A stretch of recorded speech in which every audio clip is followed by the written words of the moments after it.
নমস্কার, আমার চ্যানেলে আপনাদের স্বাগত।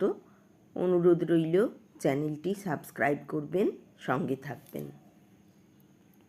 আজ আমি আপনাদের একটি গল্প শোনাব।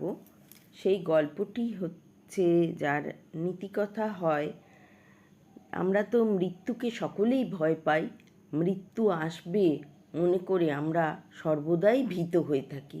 এই মৃত্যু কখন আসবে তা কিন্তু আমরা জানি না, কিন্তু কালের অমোঘ নিয়মে মৃত্যুকে মেনে নিতেই হয়।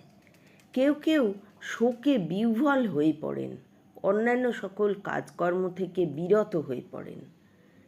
এই গল্পটি বলার উদ্দেশ্য তাই যে মৃত্যু একটি স্বাভাবিক ব্যাপার, মৃত্যুকে মেনে নিতেই হবে। শোকে বিহ্বল হয়ে আর সব কাজকর্ম ছেড়ে দিলে চলবে না। গল্পটি আরম্ভ করছি। এক বনের ধারে বাস করতেন এক বৃদ্ধা রমণী। তার একটি ছেলে ছিল। একদিন তার ছেলেটিকে বিষাক্ত সাপে দংশন করে এবং ছেলেটি চেতনা হারায়, মৃত্যুমুখে পতিত হয়। সেই বনে এক ব্যাধ ছিল। সে দেখেছিল সাপটিকে। সে তখন সাপটি ধরে এনে বৃদ্ধাকে বলল, এইটি আপনার ছেলেকে মেরেছে, এখন আপনি বলুন একে কি করে মারব? আগুনে পুড়িয়ে ফেলবো না টুকরো টুকরো করে মেরে ফেলবো? তখন বৃদ্ধা বললেন, তুমি নির্বোধ, তাই একে মারতে চাইছো। একে তুমি ছেড়ে দাও। একে মারলে আমার ছেলে কি বেঁচে উঠবে? আর একে ছেড়ে দিলে তোমার তো কোনো ক্ষতি হবে না। প্রাণবান জীবকে হত্যা করতে নেই। ব্যাধ বলল, তাতে তো আপনার শোক কমবে না। একে যদি আমি ছেড়ে দিই, তাহলে আপনি কি আপনার ছেলের শোক ভুলতে পারবেন? আপনি শান্তিপ্রিয় লোক, তাই মনে করছেন কালের প্রভাবে যারা প্রতিশোধ পরায়ণ তারা বিনাশ করে শান্ত হয়, আর অন্যেরা কেবল বিলাপ করে। অতএব শোক মুক্ত হওয়ার জন্যে আপনি একে বধ করুন। এই বৃদ্ধা বললেন, আমার ছেলে নিয়তির বশে সর্পদষ্ট হয়েছে, তার জন্য আমি সাপটিকে কেন মারব?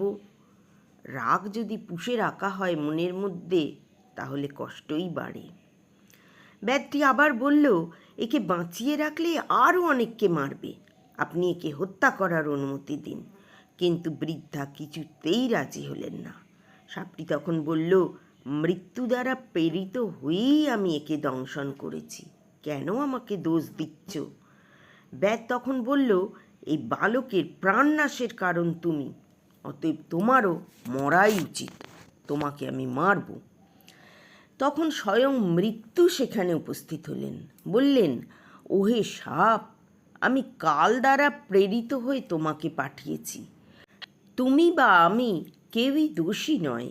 তখন সাপটি ব্যাধকে বলল, শুনলে তো, আমি দোষী নয়, তবে আমায় মুক্তি দাও। ব্যাধ বলল, তুমি আর মৃত্যু এর মৃত্যুর কারণ, তোমাদের ধিক। তখন স্বয়ং কাল এসে বললেন, আমি বা মৃত্যু, এই সাপ কেউই অপরাধী নয়, এই শিশু নিজের কর্মফলেই বিনষ্ট হয়েছে। সেই বৃদ্ধা তখন বললেন, এ কেমন নিজ কর্মফলে বিনষ্ট হয়েছে? আমিও তেমন নিজ কর্মফলে পুত্রহীনা হয়েছি। আপনারা চলে যান। ব্যাধ, তুমি সাপটিকে ছেড়ে দাও। অতএব কর্মফলকে স্বীকার করে নিয়ে শোক ত্যাগ করতে হবে।